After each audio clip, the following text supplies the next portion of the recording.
seorang koruptor sebagai pertanggungjawaban moral. Saya mau minta klarifikasi, ini tanggung jawab siapa? Bapak malu nggak sih? Apakah saya dengar permintaan maaf yang benar berarti orang-orang menjadi korban?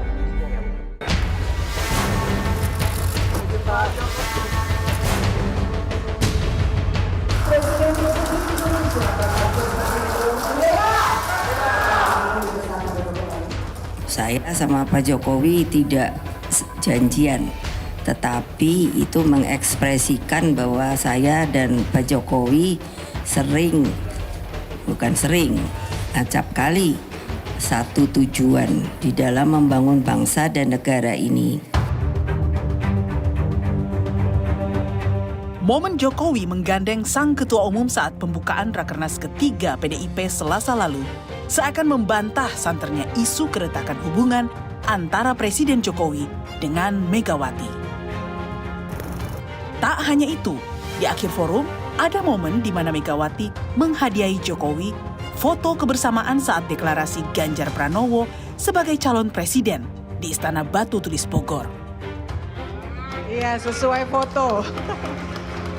Meta. Sesuai foto. Iya. Megawati bahkan memuji kinerja Jokowi selama 2 periode memimpin Indonesia. Kalau kita lihat kerja Pak Jokowi itu dari Pak Jokowi 1 sampai Pak Jokowi 2 itu kan kelihatan sekali.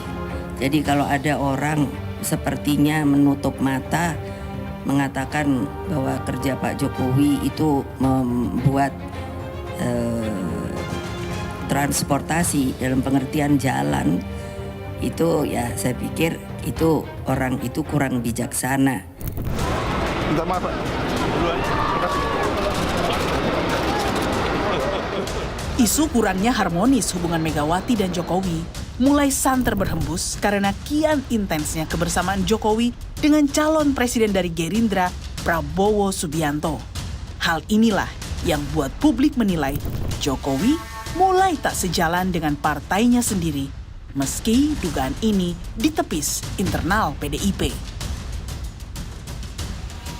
Foto Bapak itu kan dipakai oleh capres tertentu di beberapa baliho.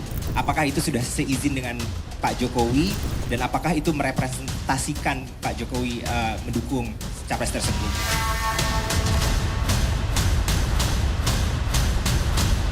Ya, presiden kan presiden gitu ya. Dua-duanya punya tanggung jawab masing-masing. Pak Ganjar pada rakyat Jawa Tengah, Pak Jokowi pada rakyat Indonesia. Justru aneh kalau Pak Jokowi sering-sering ketemu Pak Ganjar, itu malah kita bingung gitu. Jadi kita percayalah bahwa Pak Jokowi ini adalah kader PDI Perjuangan yang sudah teruji. Saya kira kami tidak meragukan loyalitas Pak Jokowi maupun keberpihakan Pak Jokowi. Tingginya tingkat kepuasan publik pada kinerja Presiden Jokowi membuat Jokowi Effect jadi rebutan. Maka tak heran jika banyak yang mempertanyakan, kenapa sebagai sesama kader PDIP, Jokowi tak kunjung menyebut Ganjar sebagai capres pilihannya secara terbuka. Kalau pemimpin ke depan seperti Pak Ganjar Pranowo, yang paling penting itu memang nyali itu nomor 1, berani itu nomor 1, berani dan punya nyali.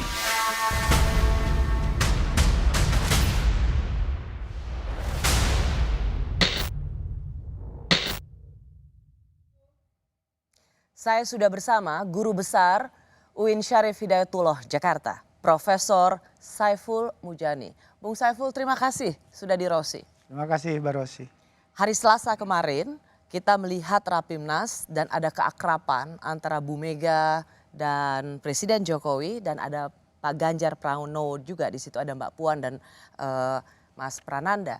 Saya ingin dulu mendapatkan impresi dari Anda di tengah isu keretakan Bu Mega dan Pak Jokowi, apakah Rapimnas kemarin tampilan bersama itu menjawab semua spekulasi atau tuduhan yang ada?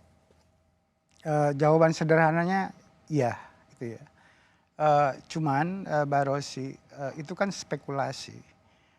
opini di luar Tentang keretakan Bu Mega dan Pak Jokowi. Iya, kita tidak, mungkin masyarakat secara umum tidak tahu persis kan sebenarnya bagaimana hubungan dua orang yang sangat penting ini gitu ya. Satu. Kedua, saya kira hubungan keduanya menjadi sangat-sangat penting, terutama dalam hubungan dengan pemilu gitu ya. Dan banyak pihak yang berkepentingan dengan pemilu 2024 bagaimanapun gitu loh. Dan oleh karena itu menjadi wajar kalau berbagai spekulasi di luar muncul, termasuk di luar negeri, tentang hubungan dua orang yang sangat penting ini. Nah, dengan opini yang berkembang di luar seperti itu, yang menunjukkan atau mengatakan Ibu Mega dan Pak Jokowi itu kurang sejalan, gitu, kurang akrab, itu kan opini di luar. Dan politik itu sebagian adalah soal opini, gitu ya. Dan saya kira Munas kemarin, Rapimnas kemarin, kebersamaan Ibu Mega dengan Pak Jokowi dan yang lain-lain itu merupakan respon terhadap spekulasi itu, dan saya setuju dengan itu. Dan menurut saya itu harus, karena apa? Karena apapun aslinya seperti apa kan publik secara luas kan tidak tahu. Bung Saiful, izinkan saya bertanya begini. Media asing pun menyoroti soal retaknya hubungan Bu Mega dan Pak Jokowi. Dasar dari landasan opini mereka, di mana menurut Bung Saiful yang itu tidak valid atau ya itu ada benarnya sehingga mereka bisa menyimpulkan antara Bu Mega dan Pak Jokowi itu hubungannya memang panas dingin dan sekarang cenderung tidak harmonis. Bisa dipahami spekulasi itu ya. Karena pertama-tama terutama dalam hubungannya dengan pemilihan presiden 2024 adalah kan ada harapan utamanya awalnya itu bukan Mas Ganjar yang jadi calon presiden. Itu logis juga gitu ya, sebagai bagian dari harapan politik. Sebutlah kita mungkin Mbak Puan harapannya kan begitu. Dan itu cukup lama. Tapi kan menurut saya pada akhirnya harus dibuat. Jadi masa jeda itu kita membacanya kalau Pak Jokowi kan kesan saya dan pengetahuan saya adalah melihat secara realistis dan rasional saja. Gitu ya. Rasional dan realistis itu ya apa kira-kira yang paling pas untuk rakyat Indonesia. Rakyat Indonesia itu artinya apakah mereka akan memilih siapa. Dan udah dikasih kesempatan, ternyata tidak berubah peta itu. Ganjar sebagai kader PDI Perjuangan yang paling mungkin. Tapi itu cukup lama, tidak putus kan gitu. Nah itu ditafsirkan kemudian Ibu Mega akan lebih mengedepankan kepentingan keluarga. Gitu ya. Walaupun sebenarnya kalau kita flash ke belakang tidak begitu. Ibu Mega maupun Puan bisa kalau kepentingan keluarga mestinya maju 2014. Tapi kan tidak terjadi. 2014 bisa Ibu Mega sendiri yang maju. Bisa Ibu Mega sendiri yang maju. Gitu ya. Nah, 2019 Ibu Mega juga masih sehat, gitu ya, bisa dia maju seperti itu. Tapi kan dia melihat fakta di lapangan dan menurut saya membuat keputusan yang bijaksana seperti yang sudah terjadi ini. Ini juga begitu.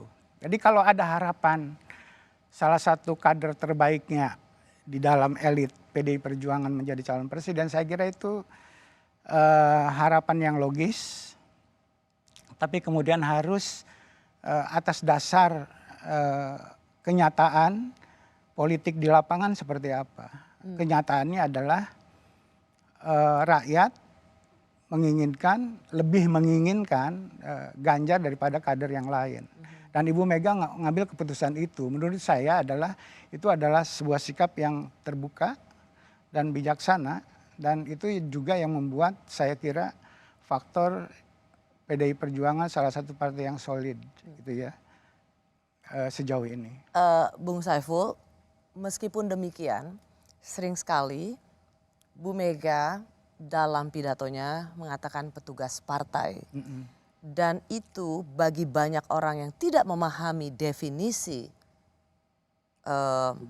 petugas partai itu menjadi antipati. Pada Rapimnas kemarin Ibu Mega itu ditanya sebenarnya oleh wartawan soal cawe-cawenya Pak Jokowi. Tapi sepertinya Bu Mega menganggap pertanyaan itu adalah cawe-cawenya Bu Mega pada Presiden Jokowi. Ini jawaban dia. Makanya wartawan tuh kenapa suka nakal sih? Pikirannya itu menurut saya kok gimana ya? Nanti kalau dibilang yang lebih lugas ngamuk gitu. Makanya kan ngapain saya neken presiden? Loh itu yang harus bisa dibedakan loh. Saya ini orang taat aturan. Nah kalau ditanya, lah kan mungkin aja Pak Jokowi kan yang dipilih ibu. Loh iyalah. Tapi kan juga yang memilih rakyat Indonesia setelah di MPR di apa namanya? Dijadikan, dilantik itu. Ya saya hormati sebagai presiden saya. Jadi kalau dibilang neken, saya mau nyari cara nekennya gimana. Itu presiden saya, itu presiden rakyat Indonesia. Saya mau neken gimana cara nekennya. Apakah ini mampu memoderasi atau menyembuhkan perasaan antipati terhadap terminologi yang sering digunakan petugas partai? Saya kira memang secara umum ya di luar istilah petugas itu konotasinya kurang positif secara umum ya di luar dipahaminya. Apalagi untuk seorang presiden. Walaupun tadi Ibu Mega sudah mengatakan ini presiden saya dan dipilih oleh rakyat, punya rakyat Indonesia. Cuman saya melihat secara spesifik di PDI Perjuangan itu hal yang standar, sebutlah begitu ya, itu standar. Itu berlaku pada Pak Jokowi, berlaku pada Ganjar atau siapa saja, gubernur, bupati dan sebagainya menggunakan istilah itu.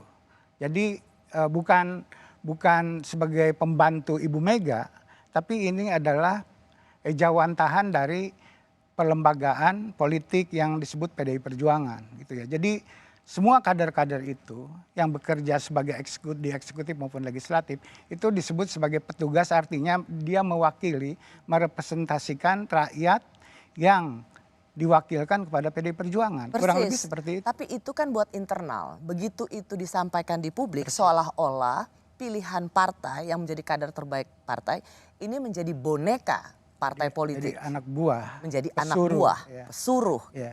Apakah Bung Saiful juga melihat bahwa ini bisa merugikan Ganjar Pranowo yang menjadi bakal calon presiden PD Perjuangan? Secara umum saya kira iya. Karena apa? Karena pemilu ini bukan hanya melibatkan kader atau pemilih PDI Perjuangan. Istilah itu akrab di telinga kader dan pendukung PDI Perjuangan.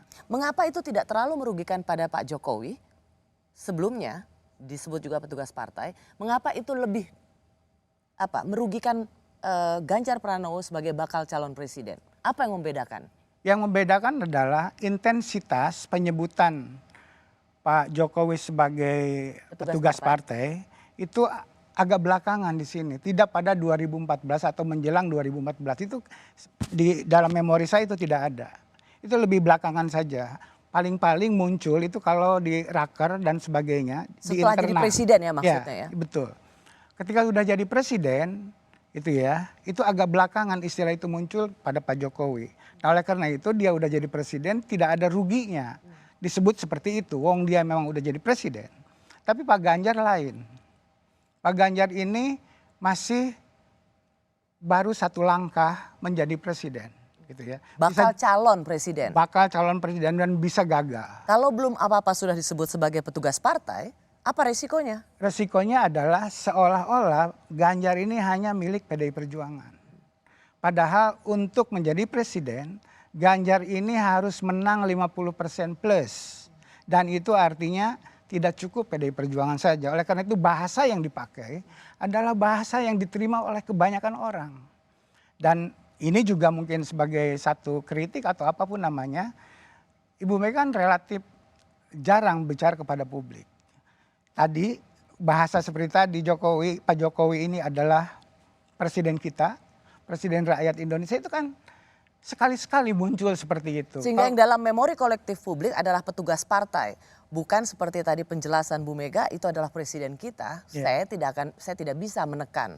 Jadi bukan itu yang diingat, penghormatan seorang ketum PDI Perjuangan pada presiden, tapi yang diingat adalah petugas partai. Petugas partai, betul. Nah oleh karena itu menurut saya komunikasi politik semacam ini harus lebih diperbanyak, gitu ya, harus lebih sering dilakukan.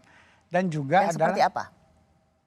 Menempatkan presiden atau calon presiden sebagai pelayan rakyat. Pelayan rakyat dan inklusif. Tidak dibatasi hanya ini, misalnya kalau Mas Ganjar sekarang kan mungkin baru awal-awal ini, kalau sosialisasi ke daerah kan mengunjungi kantor-kantor atau kader-kader PDI Perjuangan di daerah.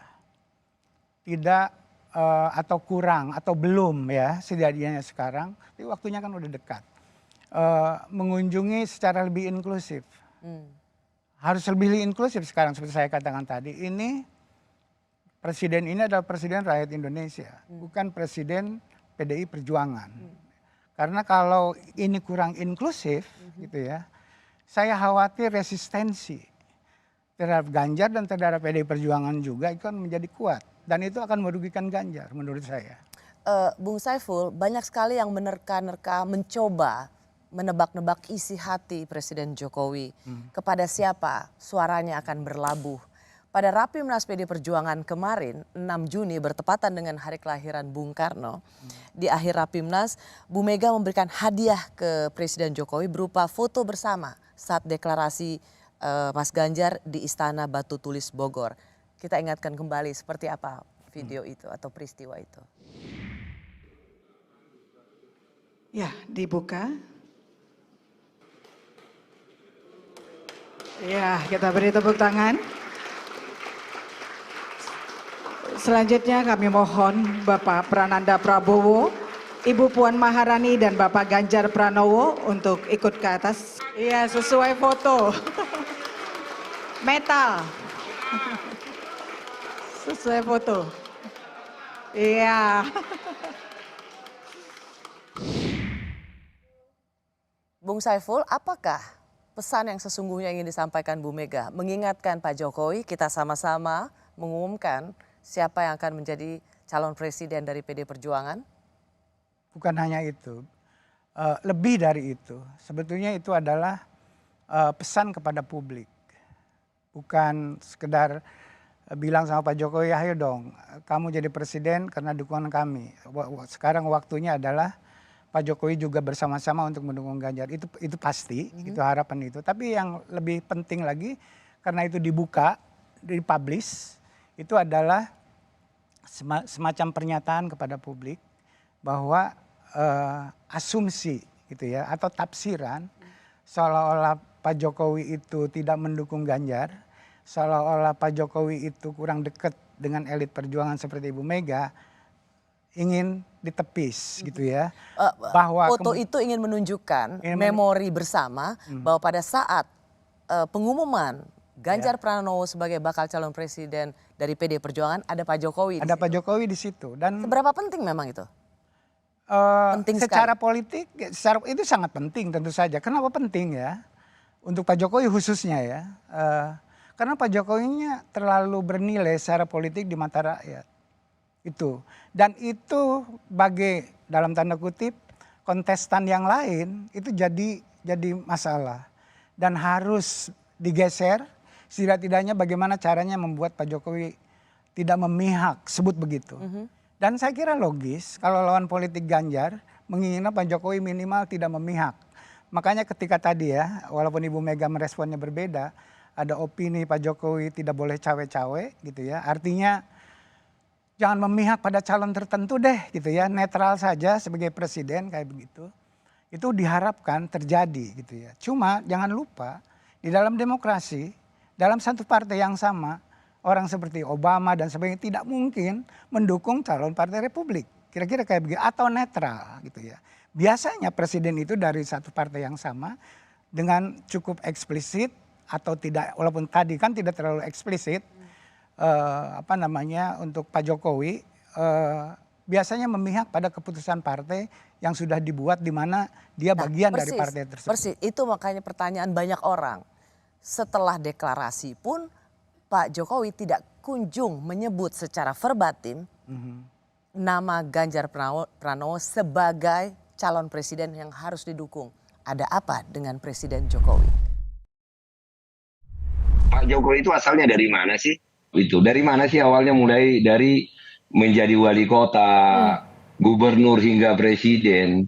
Nah tentu itu tidak bisa berubah. Itu tidak akan pernah berubah. Iya, pada saat pengumuman Ganjar kan ada Pak Jokowi nggak? Pada saat kami rakernas ada Pak Jokowi nggak? Dua-duanya punya tanggung jawab masing-masing. Pak Ganjar pada rakyat Jawa Tengah, Pak Jokowi pada rakyat Indonesia. Justru aneh kalau Pak Jokowi sering-sering ketemu Pak Ganjar itu. Jadi kita percayalah bahwa Pak Jokowi ini adalah kader PDI Perjuangan yang sudah teruji ya dimenangkan berdarah-darah dengan keringat dan air mata dari mulai wali kota Solo, gubernur DKI, presiden 2 periode. Saya kira kami tidak meragukan loyalitas Pak Jokowi maupun keberpihakan Pak Jokowi. Kalau pemimpin ke depan seperti Pak Ganjar Pranowo, yang paling penting itu memang nyali itu nomor 1. Berani itu nomor 1. Berani dan punya nyali. Cawe-cawe itu sudah saya sampaikan. Saya masih bersama pendiri lembaga survei SMRC. Ia adalah orang Asia pertama yang meraih penghargaan bergengsi Franklin L. Burdett Pi Sigma Alpha Award dari American Political Science Association tahun 2010. Ia menjadi salah seorang pionir di Asia sebagai pollster atau peneliti opini publik. Sebagai seorang peneliti opini publik, ramai-ramai semua orang ingin mengidentikan diri dengan Presiden Jokowi, termasuk asal partai Pak Jokowi yaitu PD Perjuangan. Apakah memang Anda mencatat opini publik itu melihat bahwa Pak Jokowi tidak lagi identik dengan bakal calon presiden dari partainya, tapi memang lebih identik dengan Pak Prabowo dari Gerindra. Apakah itu juga menjadi catatan Anda dari opini publik? Opini publik artinya bagaimana publik atau pemilih menilai. Mempersepsikan kedekatan gitu ya. Atau keberlanjutan program dari Pak Jokowi dengan tokoh-tokoh yang akan menjadi presiden tersebut. Kalau tanyanya opini publik masih kuat pada calon dari PDI Perjuangan, dalam hal ini Pak Ganjar gitu ya. Jadi kalau ada asumsi tadi ya, Mbak Rosi ditampilkan di situ mungkin ditafsirkan yang utama bagi calon presiden itu kata Pak Jokowi adalah nyali, berani gitu ya. Berani dan bernyali, kira-kira kayak begitu. Dan dikatakan juga pada Musra, dalam pidato di Musra waktu itu, yang menekankan pentingnya itu. Konteksnya adalah bahwa bagaimana susahnya berhadapan dengan dunia, ya, dunia global untuk ekspor impor dan seterusnya, negosiasi dan seterusnya. Merasa Pak Jokowi kita dikerjain terus oleh negara-negara lain. Dan harus melawan itu dan membutuhkan pemimpin yang bisa melawan itu, kira-kira begitu ya konteksnya. Nah, siapa orang itu? Ada orang yang berspekulasi kalau spesifik seperti itu adalah Pak Prabowo yang lebih berani karena dia berlatar belakang tentara, mungkin gitu ya. Dan sering bicara di forum-forum internasional. Di forum internasional dengan gaya seperti itu juga yang barusan kita lihat kemarin juga, kira-kira kayak begitu. Bukan Mas Ganjar, orang berspekulasi seperti itu. Mungkin itu mungkin benar, tapi record Ganjar dibanding Pak Jokowi ya, menurut saya itu lebih dalam tanda kutip lebih straightforward. Sorry, sebelum situ Bung Saiful. Di hadapan Bu Mega, di hadapan baca pres dari PD Perjuangan untuk Pak Ganjar, apa sebenarnya wartawan atau apa ujangan bagi baca pres PD Perjuangan ya untuk Pak Ganjar bernyali, berani. Itu banyak orang juga melihat ini nyindir, hey berani dong sama partai. Seperti saya bisa belok-belok dikit sama partai. Saya kira itu terlalu jauh spekulasi seperti itu ya. Kalau Kenapa jauh? jauh menurut saya meminta Pak Jokowi, Pak Ganjar, tadi kalau pesannya adalah memberi nasihat pada Ganjar harus berani berhadapan dengan PDI Perjuangan, kira-kira kayak gitu. Kalau itu terlalu jauh menurut saya ya. Itu terlalu jauh. Yang poinnya adalah dalam konteks kepemimpinan global, saya melihatnya di sana bahwa kita memang membutuhkan itu dengan menghadapi dunia yang sangat tough ini, membutuhkan pemimpin yang bernyali. Dan Mas Ganjar gitu, ini loh tantangan. Gue punya pengalaman 10 tahun tidak gampang loh berhadapan dengan dunia yang keras ini. Kira-kira kayak gitu. Saya melihatnya ke sana, bukan suruh berkonfrontasi dengan PDI Perjuangan. Kalau begitu, mengapa sampai sekarang Presiden Jokowi tidak juga secara lugas, verbatim mengatakan Ganjar Pranowo adalah presiden yang juga saya dukung?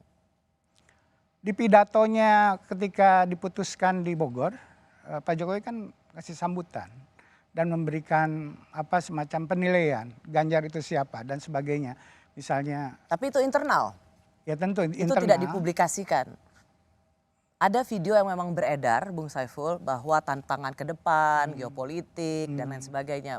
Karena itu kita butuh pemimpin yang kuat, pemimpin yang berani, dan saya melihat itu ada di Pak Ganjar. Tapi itu internal, itu divideokan oleh peserta dalam Rapimnas, tapi itu tidak dikatakan secara langsung oleh Presiden Jokowi. Kita berharap Pak Jokowi dalam forum yang lebih terbuka gitu ya, menyatakan mendukung Ganjar seperti itu. Saya kira tidak Pak Jokowi, mungkin ya, menurut saya itu tidak Pak Jokowi, tipe seperti itu. Oke. Apalagi. Sorry, jadi Bung Saiful mengatakan sampai kapanpun kita tidak akan bisa mengharapkan seorang Presiden Jokowi akan mengatakan pilih si A, pilih si B, pilih G atau pilih P. Ya, menurut saya, kalaupun ini tidak langsung, halus seperti itu. Kebetulan kita record incumbent dengan calon berikutnya. Itu kasusnya baru sedikit. Mungkin yang baru bisa dilihat hanya Pak SBY sebagai satu perbandingan ya. Ketika Pak SBY masuk 2014, di record saya tidak ada satupun Pak SBY secara publik mengatakan saya walaupun partainya mendukung Prabowo waktu itu. Dan ada besannya di situ. Ada besannya di situ. Dan saya melihat Pak SBY tidak pernah mengatakan secara ke publik gitu ya, kecuali secara personal ngomong gini tentu saja. Ke publik bahwa Pak SBY mendukung calon ini. Jadi Presiden Jokowi juga akan melakukan hal yang sama. Tidak akan secara terang benderang, loud and clear mengatakan pilih si A, pilih si B, berkampanye untuk calon presiden tertentu. Anda juga masih merasakan insting politik Anda itu tidak dilakukan oleh Presiden Jokowi? Saya merasa begitu. Oke. Karena ini nyambung nih. Bung Saiful, karena dalam Rapimnas kemarin ketika ada press conference ada wartawan yang mengatakan ada baliho dari calon presiden tertentu, mari kita sudah tahu yaitu Pak Prabowo yang memiliki baliho dengan Pak Jokowi sebagai kelanjutan dari Presiden Jokowi. Itu ditanyakan oleh wartawan, apakah baliho ini disetujui oleh Presiden Jokowi dan apa pandangan Presiden Jokowi soal baliho? Tidak jawab. Jokowi ditanyakan itu, soalnya ada spanduk, ada baliho Pak Prabowo dengan Pak Jokowi. Tetapi itu tidak dijawab oleh Presiden Jokowi. Kemudian ini menjadi semacam... That's him. Itulah Pak Jokowi. Gak mungkin berkonfrontasi langsung kayak begitu secara terbuka. Harapan kita misalnya sebagai wartawan ingin dapat jawaban yang clear. Itu tidak seizin saya. Misalnya harapannya kan kayak begitu. Nggak mungkin, bukan nggak mungkin ya. Susah lah untuk berkonfrontasi langsung dengan itu. Bayangin Pak Prabowo itu lawan politiknya 2 kali secara langsung. Itu pun dia masih mau bersama gitu.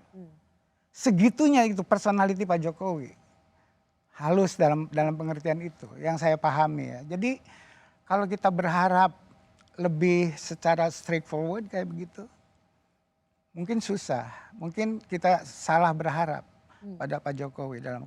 Jadi ketika PD Perjuangan menginginkan adanya dukungan secara loud and clear, jelas dari Presiden Jokowi untuk calon presiden dari PD Perjuangan dan koalisinya nanti-nanti, itu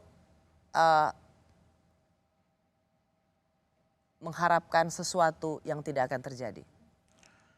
Secara langsung dan clear kayak gitu mungkin tidak akan terjadi. Oleh karena itu sangat tergantung pada kreativitas PDI Perjuangan dengan timnya gitu ya, melihat nilai politik dari Pak Jokowi seperti apa. Nah, apa yang dilakukan kemarin PDI Perjuangan menurut saya sangat bagus gitu ya, mengkomunikasikan bagaimana hubungan Pak Jokowi dengan Ibu Mega, hubungan Pak Jokowi dengan Pak Ganjar dan seterusnya. Publik makin semakin mengerti apa artinya Pak Jokowi dan bagaimana sikap, saya bukan orang Jawa, Mbak Rosi, jadi nggak legitimate untuk menafsirkan kehalusan orang Jawa. Simbol-simbol orang Jawa. Nah, oleh karena itu menurut saya adalah udah datang 2 kali ke acara resmi di PDI Perjuangan waktu pengumuman, waktu rapat kemarin, itu udah lebih dari cukup untuk mengatakan Jokowi berada di mana dalam konteks kontestasi politik ini. Karena Bung Saiful mengatakan soal simbol-simbol, maka saya juga akan menampilkan simbol-simbol kebersamaan Presiden Jokowi dengan Gubernur Jawa Tengah, dengan Menteri Pertahanan yang juga menjadi sampai saat ini sebuah calon presiden dari Partai Gerindra. Coba kalau kita lihat simbol-simbol kebersamaan mereka.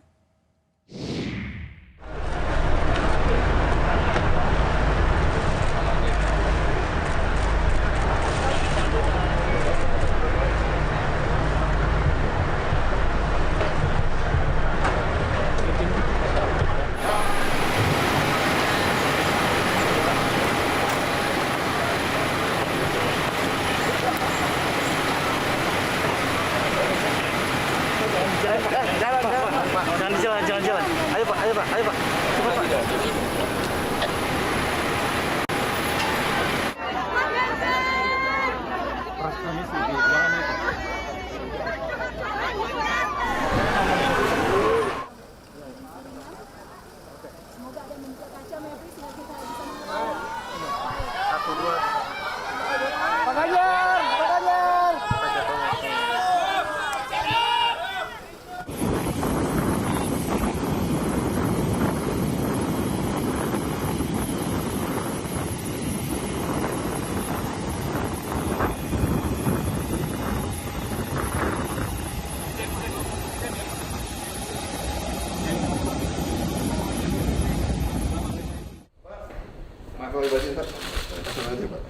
Ibu, maaf batin Bu. Dosa Pegang reaksi.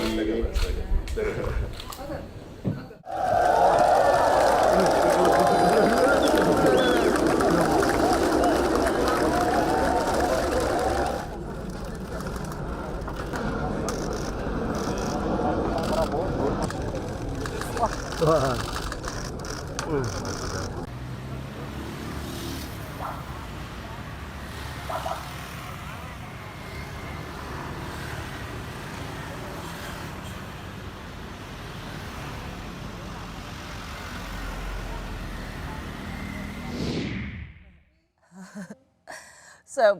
Bung Saiful, Pak Jokowi ini sering sekali menggunakan simbol-simbol. Tapi kalau kita lihat setelah 21 April, setelah deklarasi atau pengumuman baca pres dari PD Perjuangan, Pak Jokowi mengajak Pak Ganjar naik mobil RI1, naik pesawat bersama.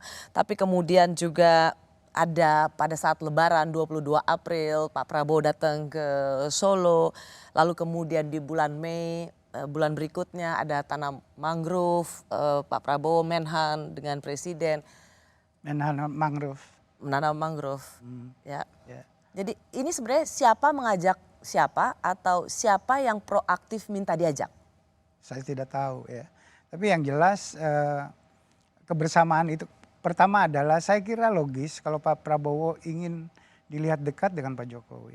Karena yang saya sebut tadi nilai politik Pak Jokowi. Atau Pak Jokowi yang mengajak Menhan untuk dekat dengan beliau? Mungkin juga. Saya tidak tahu persis soal itu. Dan menurut saya, tapi Pak Jokowi pernah ngomong secara perbatin dalam pidatonya.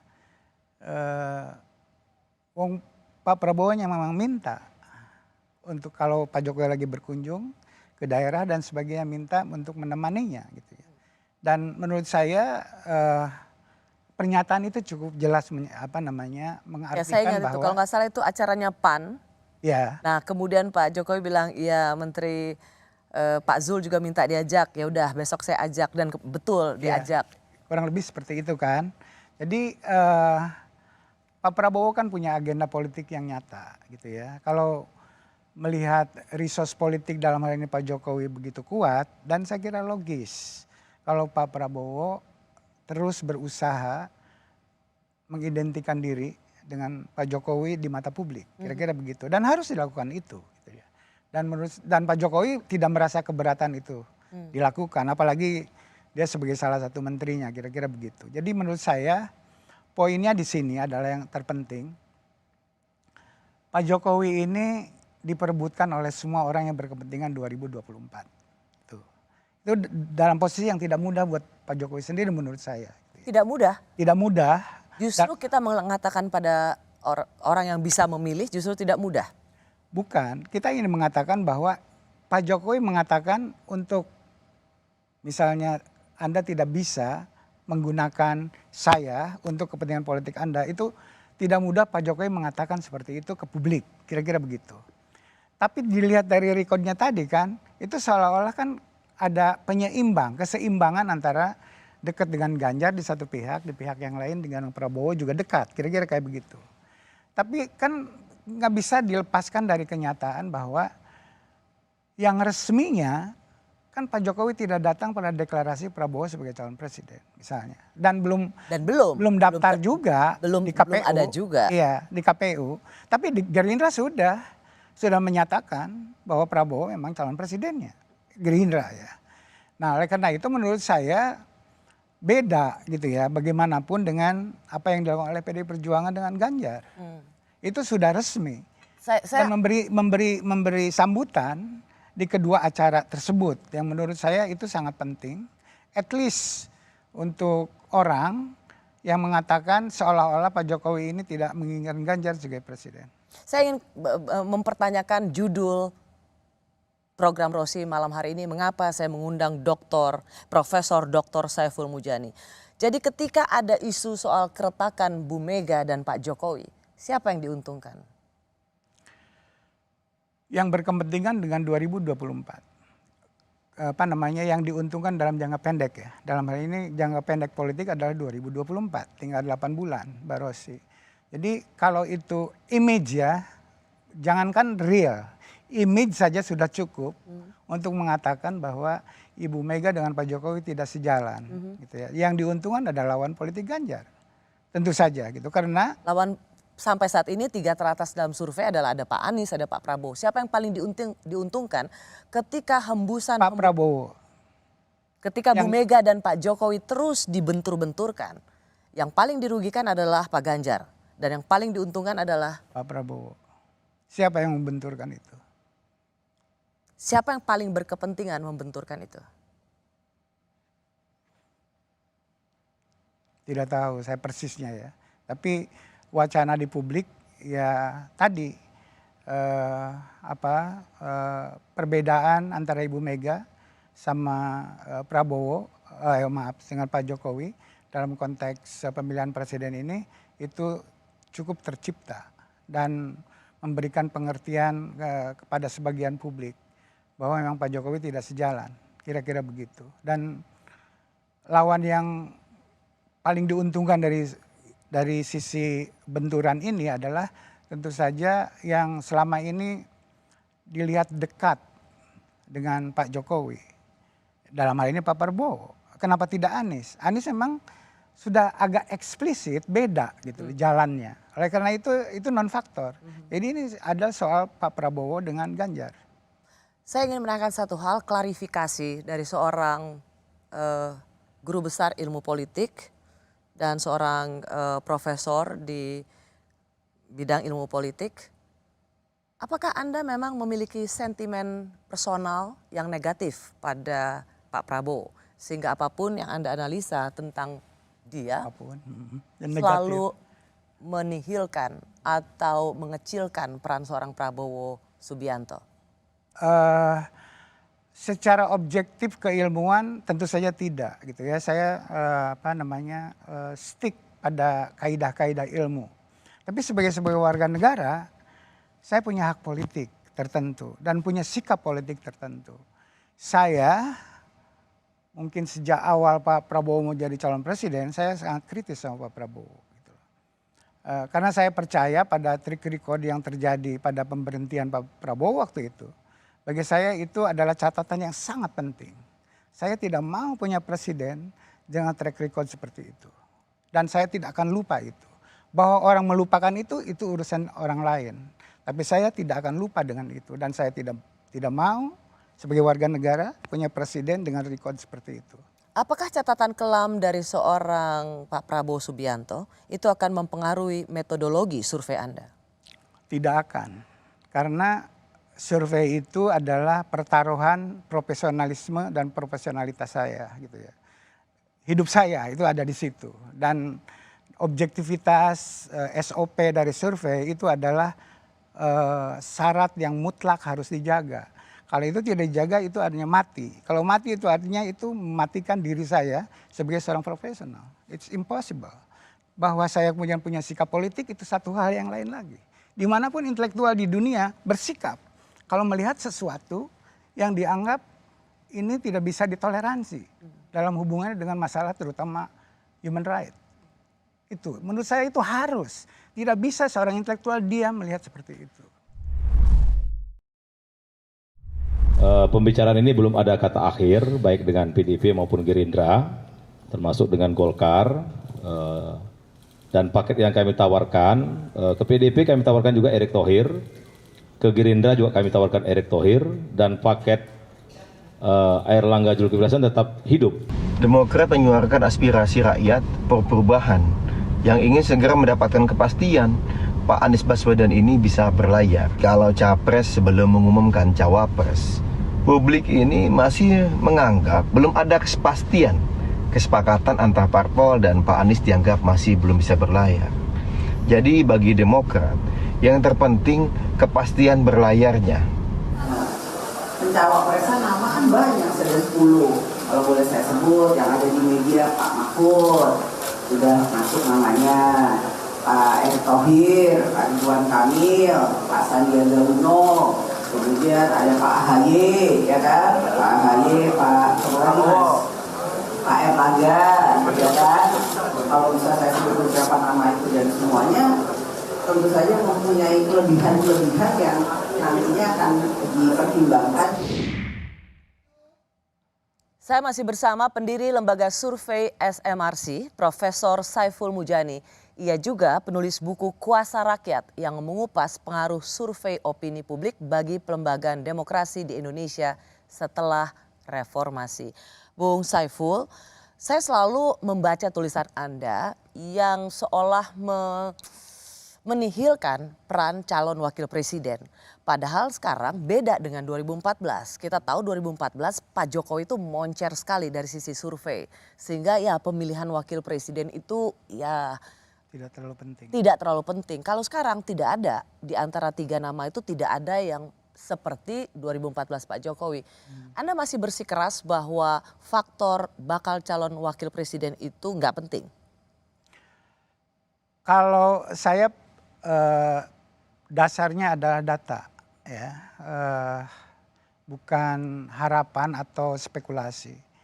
Kalau saya membuat track mungkin 3 tahun terakhir, sejauh mana dengan berbagai metodologi termasuk eksperimen, sejauh mana wakil itu akan mempengaruhi hasil dari kontestasi. Gitu ya.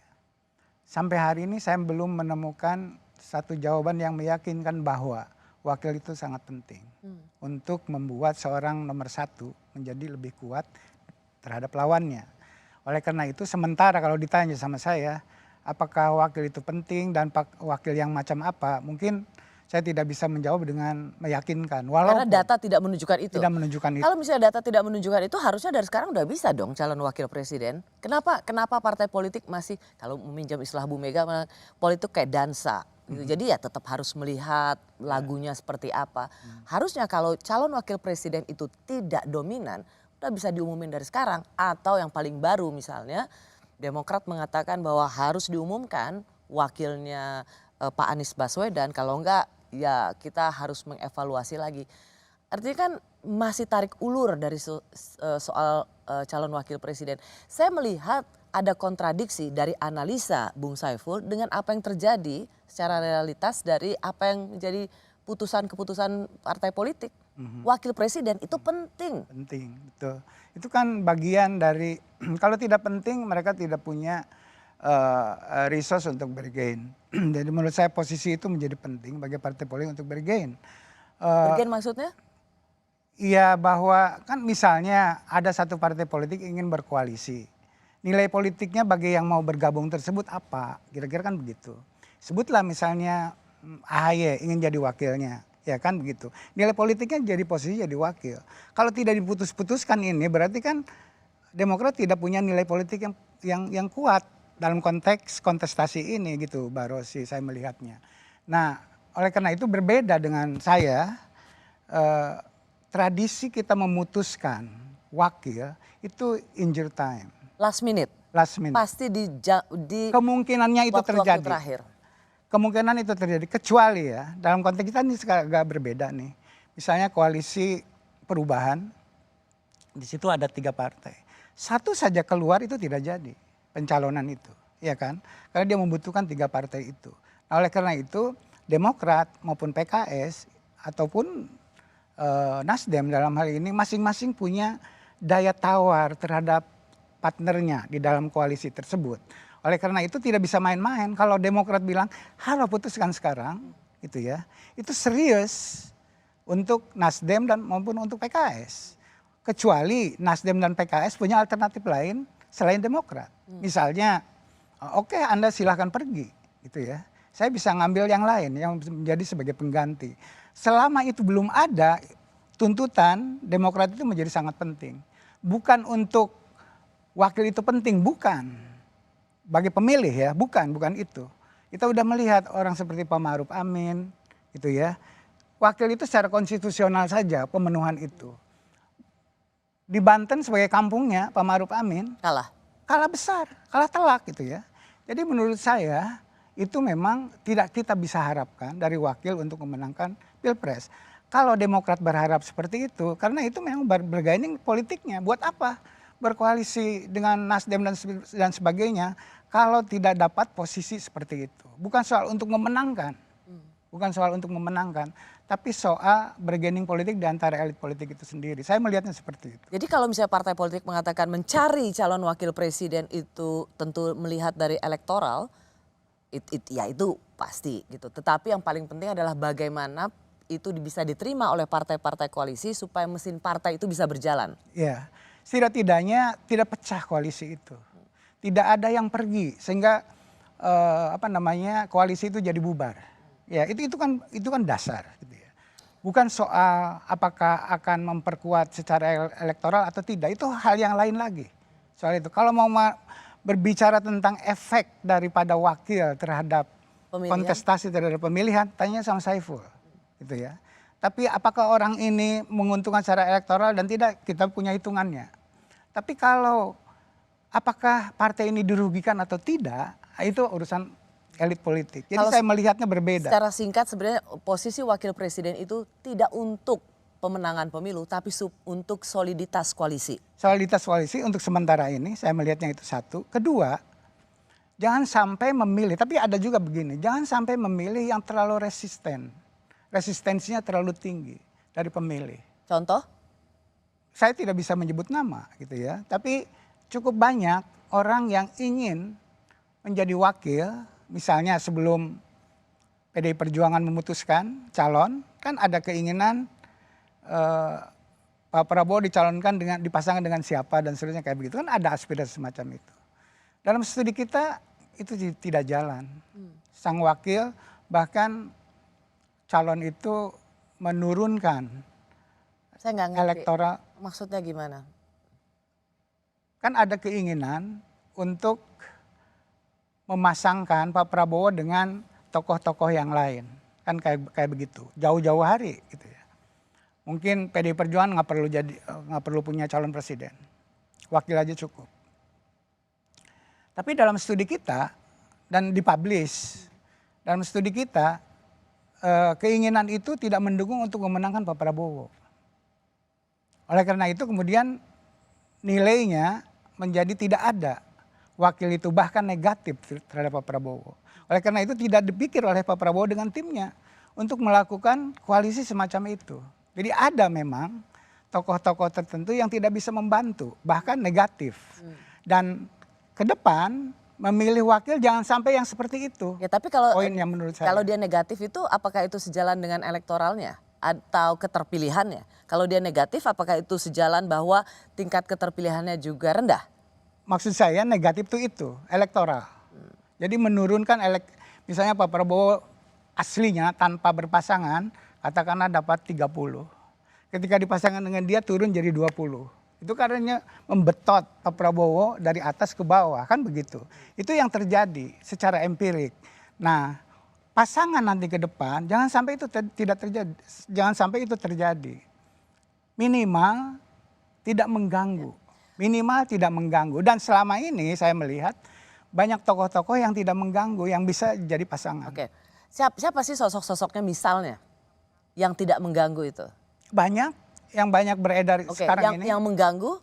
Nggak bisa saya sebutkan, nggak baik menyebutkan yang mengganggu itu. Tapi Mbak Puan itu cukup cukup membuat orang banyak GR. Siapa saja pasangan Pak Ganjar banyak disebut, ada Pak Sandi Uno, Pak Erick Thohir, Pak Ridwan Kamil, termasuk Pak AHY, Pak Mahfud MD. Ini Anda melihat sesuatu yang bisa bikin GR atau GR orang maksudnya? Saya kira itu gimmick politik biasa. Jadi ada yang serius dipikirkan di situ, ada juga itu bagian dari hiburan politik saja menurut saya. Tapi itu komunikasi yang baik menurut saya yang dilakukan oleh Mbak Puan ya. Karena ada ekspektasi jauh. Memberi harapan. Iya. Memberi harapan pada semua orang bahwa bisa jadi calon wakil presiden. Ingin mengatakan bahwa PDI Perjuangan inklusif. Semua orang bisa bersama-sama. Bung Saiful, mulai dari sekarang manuver calon wakil presiden itu sudah bermunculan. Menurut Anda apakah itu sebuah kesia-siaan atau sebuah investasi yang baik? Karena kita tahu pendaftaran calon presiden dan wakil presiden di KPU itu masih bulan Oktober hingga November. Ini maraton bukan sprint. Apakah manuver para calon wakil presiden ini adalah sesuatu investasi yang berarti atau akan sia-sia? Karena Anda mengatakan pasti semuanya last minute. Ya betul. Untuk membuat keputusan di last minute itu kan salah satu sumbernya adalah dari manuver-manuver ini, ya kan?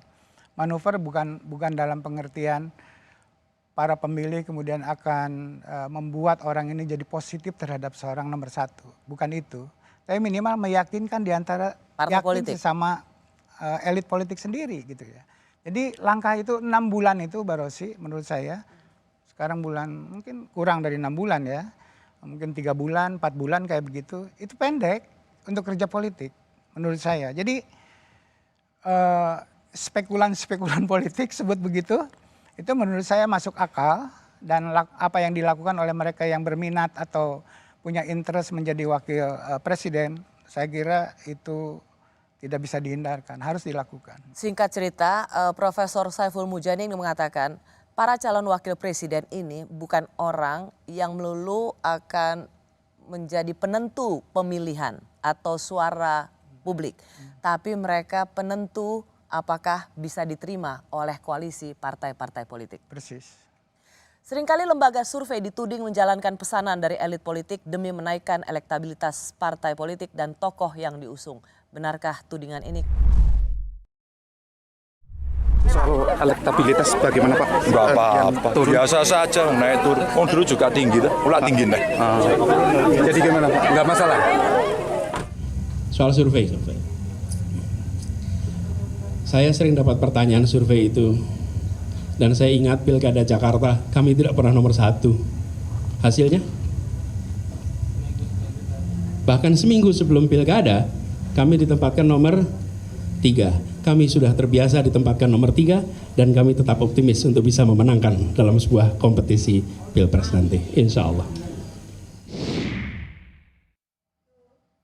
Saya masih bersama pendiri lembaga survei SMRC, Profesor Saiful Mujani. Bung Saiful, Anda selalu menempatkan para calon presiden atau nama-nama dalam 3 teratas calon presiden saya urut dari nomor alfabet, Pak Anies, Pak Ganjar, Pak Prabowo. Pak Anies selalu yang berada di bawah. Apakah Anda juga, sekali lagi saya ingin tanyakan, punya sentimen pribadi, pokoknya yang harus menang adalah nama tertentu dan yang tidak Anda sukai di nama yang surveinya rendah? Professionally speaking, ya, secara profesional sebagai pollster, saya harus menjaga koridor kerja sebagai pollster. Ada SOP-nya. Dan syarat itu saya harus pegang teguh. Kalau tidak, saya berhenti sebagai pollster. Itu satu. Ya. Kalau soal Anies berada pada posisi kita menemukannya kebetulan begitu. Tidak selalu Mbak Rosi sebenarnya. Saya punya Tapi contohnya misalnya Pilkada DKI selalu menempatkan Pak Anies di bawah dan ternyata Pak Anies yang dan opini Pak Anies tadi ya. Kalau pengalaman kita sih ada rekam digitalnya jelas gitu ya, tidak benar gitu ya, bahwa apa yang tidak benar? Yang tidak benar bahwa dia selalu nomor 3 itu tidak benar lah, bahwa yang masuk ke putaran kedua itu adalah Pak Ahok sama Pak Anies, nomor 1 Ahok, nomor 2 Pak Anies. Faktanya memang begitu hasil KPU. Kemudian putaran kedua yang menang Anies lebih unggul daripada Ahok, ya faktanya begitu, bahwa tidak persis seperti KPU betul, tapi ya Pak Anies nomor 1 di putaran kedua itu. Jadi ya begitulah, jadi itu bicara tentang survei gitu ya. Memang ada tudingan serius tapi dari Pak Abdillah Thoha, Bung Saiful. Misalnya Pak Abdillah Thoha mengatakan saya kagum surveyor SMRC ini seperti pabrik assembling, mampu memproduksi 2 atau 3 survei seminggu. Barangkali survei ini adalah surveyor paling produktif sedunia. Hasilnya selalu mirip-mirip. Barangkali bahan bakunya atau kelompok sasarannya sama terus dan pemasukannya sudah dijamin oleh pelanggan tertentu. Ini dari Pak Abdillah Thoha. Yang juga saya rasa kalau misalnya Anda juga tahu Bung Rocky Gerung, biasa sentimen pada Anda atau men-challenge soal metodologi itu sudah biasa. Tapi ini seorang Abdillah Thoha ikut mengkritik SMRC sebagai pabrik assembling opini publik. Itu serius loh kalau menurut saya. Anda tidak melihat ini sebagai sebuah tudingan serius? Enggak. Pertama adalah dia bukan peer saya secara disiplin. Peer saya maksudnya kolega atau kolega profesi. Seprofesi. Kalau yang kritik itu orang seperti yang seprofesi, kompetensinya seperti siapalah. Teman di Kompas misalnya, Litbang Kompas. Litbang Kompas. Misalnya teman di UI kayak Hamdi Muluk, itu serius saya tanggapin. Kalau Pak Abdillah ya enggak lah gitu ya. Jadi dengan segala hormat, saya kenal Pak Abdillah dengan baik. Cuma saya ingin merespon begini. Betul bahwa intensitas survei yang kami lakukan itu jauh lebih tinggi dibanding ketika menjelang Pilpres 2019 yang lalu. Kenapa? Pertama adalah ada perkembangan yang menarik secara teknologi dan akses publik terhadap media. Sekarang publik yang bisa mengakses media itu lewat handphone itu 80%. Dan itu besar. Yang sebelumnya belum, masih di bawah 50%. Oleh karena itu tidak cukup membantu untuk memberikan gambaran umum, walaupun 80% itu belum 100%, tapi yang berkaitan dengan isu-isu yang sehari-hari itu sudah cukup bagus dipotret dengan 80% tersebut. Karena orang di desa kan tidak mengikuti juga isu-isu yang berkembang, rapat PDIP, Perjuangan dan sebagainya kayak begitu, Mbak Rosi. Nah oleh karena itu dengan perkembangan teknologi dan perkembangan populasi pemilih seperti tadi yang 80% bisa diakses, itu membuat kita merekam opini publik lebih gampang dengan teknologi yang berkembang sekarang ini. Kita bisa survei telepon dari rumah, surveyor kita nggak perlu datang ke Papua, nggak perlu datang ke Aceh. Oleh karena itu survei kita lebih sering dan ongkosnya jauh lebih murah. Kan itu karena satu. Dari teknologi yang memungkinkan mungkin untuk itu. Telepon. Tidak perlu tatap muka. Tidak perlu tatap muka. Walaupun tatap muka kita lakukan minimal untuk perbandingan kayak begitu, minimal sebulan sekali atau 2 bulan sekali. Ada bedanya nggak? Tidak signifikan. Kita tinggal kalibrasi seperti itu. Oleh karena itu ini menjadi satu cara yang cepat. Apalagi kalau isunya yang berkembang itu sangat cepat. Untuk mengurangi kecurigaan publik terhadap siapa di belakang survei ini, kenapa Saiful Mujani Research and Consulting itu tidak membuka kami dibiayai oleh Siapa? capres tertentu, oleh partai politik tertentu, oleh lembaga tertentu. Mengapa sumber pembiayaan itu tidak dibuka saja? Pertama adalah pasti survei itu membutuhkan biaya. Tapi kalau dikatakan ini istilahnya itu, kalau membuli kita ini tukang survei survei bayaran itu artinya hasilnya sesuai dengan yang diinginkan oleh yang membayar. Pesanan. Ya, itu tidak mungkin, tidak bisa dilakukan. Pesanan seperti itu, ya nggak bisa. Buat apa? Buat apa harus survei?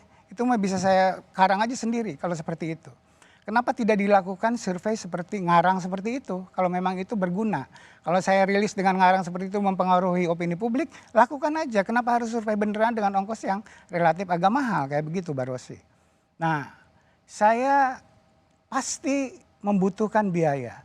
Dan biaya itu pasti tidak datang dari diri saya.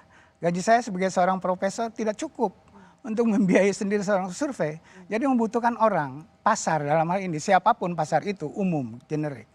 SMRC atau saya dari awal reformasi 99 melakukan survei ini dengan biaya berbagai macam.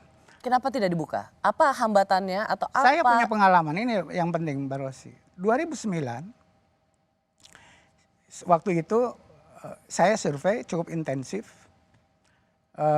Sering dikritik siapa yang membiayai di belakang ini. Dan saya sampai pada kesimpulan, oh kalau begitu saya buka saja apapun yang terjadi. Saya buka, saya sampaikan bahwa survei ini dibiayai oleh tim suksesnya SBY. Heboh. Gitu ya. 2009 tuh ya? 2009, menjelang 2009. Itu heboh. Substansi surveinya tidak didiskusikan. Yang didiskusikan adalah soal sumber uangnya. Kapok saya membuka itu. Pasti saya tidak punya uang sendiri, beda dengan mungkin Litbang Kompas punya sendiri uangnya gitu loh. Saya tidak sekaya Litbang Kompas dalam hal ini gitu loh. Jadi pasti ada pihak, tapi saya tidak akan buka. Dan sumber itu pun keberatan kalau dibuka. Sumbernya itu secara generik aja saya sebut. Ada dari partai politik, ada dari calon, ada dari dunia internasional lebih akademik sifatnya. Ada juga dari pihak-pihak yang berkepentingan dengan 2024. Ingin tahu. Nih, kalau saya mau invest, Mas Saiful invest stay or out. Stay or out. Kan itu bagi mereka butuh informasi politik Indonesia 2024 seperti apa. Ya. Saya ingin informasi seperti itu. Oleh karena itu oke, saya biayai Anda survei kasih tahu saya. Seperti itu sumber-sumber itu. Tidak bisa saya sebutkan name. Ya. Tentang itu atau lembaga. Kalau bisa nggak dibilang jadi sekarang sebenarnya untuk penentuan calon presiden ada oligarki survei? Tidak. Oligarki survei artinya hanya satu lembaga survei? No, survei-survei itu sebenarnya dibiayai oleh sebenarnya orang-orang yang sama untuk memuluskan nama tertentu untuk selalu surveinya paling tinggi. Saya kira tidak. Saya kira tidak. Bahwa justru dengan banyaknya survei, itu salah satu secara metodologis juga membantu kami untuk meyakini bahwa survei yang kami lakukan kemarin itu tidak ngaco gitu. Ada konsistensi. Kalau hari ini hasilnya A tinggi, seminggu berikutnya B tinggi juga gitu ya. Itu kita jadi ragu. Dengan ada peluang untuk sering melakukan cek dan seterusnya semacam itu, kita makin yakin secara metodologi kita tidak terlalu buruk, walaupun kompleks melakukan survei. Tapi belajar dari Turki, pemilu presiden Turki, hasil survei salah total. Erdogan ditempatkan selalu yang terendah, tapi lihatlah apa yang terjadi pada Erdogan. Putaran pertama dia menang dan kemudian jadi presiden terpilih kembali. Ini seolah menguatkan opini publik yang tidak percaya pada survei. Lihat aja Turki, semua hasil survei juga salah. Iya, saya tidak tahu di Turki apa yang dilakukan di Turki ya. Tapi sejauh ini kita alhamdulillah pilpres kita, survei kita lumayan lah membantu. Dan partai politik, orang biasa saja seperti Pak Jokowi terbantu untuk meyakinkan elit. Nih Pak Jokowi bisa, Ganjar sekarang bisa kayak gitu ya. Jadi kalau tidak ada masukan seperti itu dari mana kita tahu gitu. Dengan segala plus minusnya tentu saja, jauh dari sempurna tentu saja. Tapi ini adalah sumbangan terpenting dalam studi politik modern Mbak Rosy. Sepanjang ia tidak melacurkan ilmunya hanya untuk kepentingan uang, maka ini sebenarnya adalah sumbangan terpenting dalam dunia demokrasi. Saya ada pertanyaan terakhir untuk Bung Saiful Mujani. Dalam banyak percakapan politik, Pak Anies disebut untuk memenangkan Jawa Timur, ada nama Ibu Khofifah di sana. Begitu juga dengan Pak Prabowo juga untuk memenangkan Jawa Timur. Pak Prabowo sudah kuat di Jawa Barat. Bagaimana memenangkan Jawa Timur, itu ada nama Ibu Khofifah di sana. Nama Ibu Khofifah tidak ada dalam 5 top survei Bung Saiful maupun yang lain. Tapi dia menjadi incaran partai-partai politik. Saya mau bertanya, apakah memang pemilih kita ini pembenci perempuan? Oh, kenapa di hasil survei Ibu Khofifah itu tidak top? Kenapa perempuan? Ya, kenapa perempuan itu tidak Ibu top? Khofifah. Ibu Khofifah tidak ada masuk dalam 5 besar. Tapi sekarang digadang-gadang untuk dikawinkan. Apakah memang tipikal pemilih kita adalah mereka yang antipati pada perempuan untuk dijadikan pemimpin? Tidak percaya pada perempuan untuk menjadi pemimpin. Apakah rakyat kita seperti itu? Ya. Tidak tahu. Tapi apakah ini sebuah anomali? Dia tidak ada dalam top 5, tapi kemudian menjadi incaran 2 capres. Itu menurut saya insting politik aja yang bicara. Insting politik maksud saya begini, didasarkan pada fakta bahwa Ibu Khofifah seorang perempuan, dia kompetitif di Jawa Timur. Ya, kalau misalnya itu kompetitif, kenapa itu tidak tercermin? Kalau dia memiliki mungkin leverage-nya Mbak Rosi itu Jawa Timur ya. Sementara untuk tingkat nasional itu kan hanya 16% Jawa Timur itu dari di compare terhadap pemilih secara nasional. Dan Ibu Khofifah kuat ya di Jawa Timur dan tidak sosialisasi di provinsi-provinsi yang lain. Beda dengan Pak Prabowo, beda dengan Ganjar, beda dengan Anies gitu ya. Yang itu udah melakukan kerja politik nasional semuanya. Ibu Khofifah nggak ada.